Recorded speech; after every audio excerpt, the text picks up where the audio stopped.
For more than a half a century, one of the most terrifying serial killers in American history has been hiding behind that name. He didn't just murder, he turned his crimes into a public spectacle, taunting the police and the press with bizarre letters and cryptic puzzles. He held Northern California in a grip of fear, and then after years of his deadly game, he was gone. So who was the man who called himself the Zodiac? To this day, nobody knows for sure.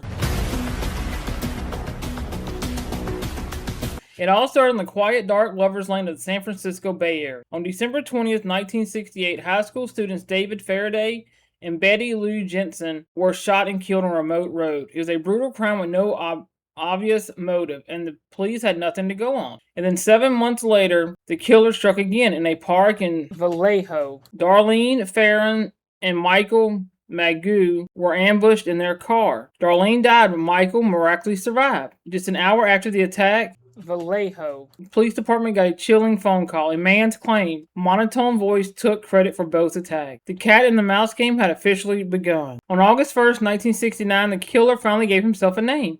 He sent letters to 3 different Bay Area newspapers, introducing his new persona, the Zodiac. The letters included shocking details about the murders that only the killer could have known. But he didn't stop there. Each letter came with one part of a 3-part, 408 symbol cipher. The Zodiac demanded they be printed on the front page, threatening to go on a kill rampage if they didn't comply. Just a week later, a high school teacher and his wife managed to crack the code. It was a rambling, misspelled message about collecting slaves for the afterlife. It didn't give up a name, but it offered a terrifying glimpse into a deeply disturbed mind. A few days later, on August 4th, he wrote to the San Francisco Examiner, starting his letter with the iconic and bone-chilling line, "This is the Zodiac speaking." The Zodiac was getting bolder. On September 27th, 1969, he attacked a young couple, Brian Hartnell and Cecilia Shepard, as they picnicked at Lake Berryessa. This time, the attack felt like a performance. He approached them wearing a bizarre executioner-style hood and a bib decorated with his crosshair symbol. He brutally stabbed them both before scrolling a message on their car door, listing the dates of his attacks. Brian survived, but tragically, Cecilia died from her wounds 2 days later. Just 2 weeks after that, he committed his most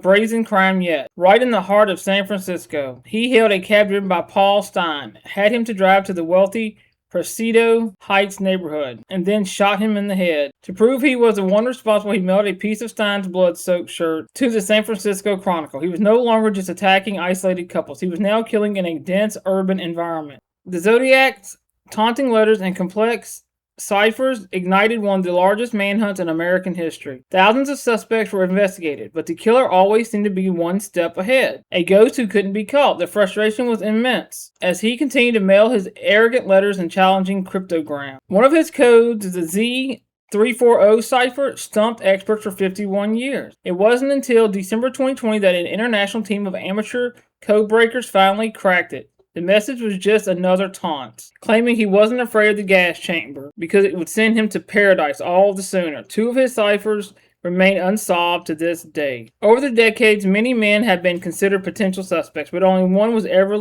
publicly named by police: Arthur Lee Allen, a former schoolteacher who died in 1992. There was a lot of suspicious circumstantial evidence, but nothing could ever definitely prove he was the Zodiac. After a final confirmed letter in 1974, the Zodiac's letters suddenly stopped. He had claimed to have killed as many as 37 people, and then he just vanished. The man who terrorized the state and captivated the world with his deadly puzzles disappeared without a trace, leaving behind a legacy of fear and a pile of unanswered questions. The case officially remains open, a haunting fixture in the landscape of American true crime. The Zodiac mystery has turned thousands of people into armchair detectives, with each one hoping they'll be the person to find the clue that finally solves the puzzle. If you're fascinated by mysteries that refuse to fade, subscribe for more stories about the cases that just won't be forgotten. For over 55 years, the identity of the Zodiac Killer has remained one of America's greatest unsolved mysteries. His crimes were brutal, but his real signature was the psychological terror he waged through the mail. He created a persona, a symbol, and a puzzle that has outlived him and guaranteed his place in infamy. He was the killer who mocked the police, taunted the public, and then faded into the fog of time. His real name still has final and secret cipher.